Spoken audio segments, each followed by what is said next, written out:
গণভবনে ঢুকেছেন ভালো কথা, বিজয় মিছিল করেন ভালো কথা, কিন্তু লাইট, ফ্যান, কম্বল, মাছ, পাখি, এসি, আলমারি, বাথরুমের কমোড এগুলো কেন লুটপাট করছেন?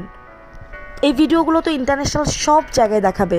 ফ্রিজ থেকে মাছ, এত কষ্টের বিনিময়ে যা অর্জন করলাম তার ভাবমূর্তিটা এভাবে নষ্ট করবেন না, আমাদের অনুরোধ। আপনারা যা নষ্ট করেছেন তা কিন্তু ওনার না, আমাদের দেশের সম্পদ, আমাদের সম্পদ। আপনাদের অনুরোধ রইল, আনন্দ উল্লাস অবশ্যই করব, কিন্তু ধ্বংসযজ্ঞ করব না আমরা। আজকে বিজয়ের এই আনন্দের মুহূর্তগুলো উৎসর্গ করছে মুগ্ধকে, উৎসর্গ করছে আমার ভাই আবু সাইদকে। সবাইকে অনুরোধ করছি, উদযাপন করতে গিয়ে আমরা যেন কোনোভাবেই রাষ্ট্রীয় সম্পদ নষ্ট না করি, কোনো ধরনের লুটপাট ভাঙচুর হতে না দেই।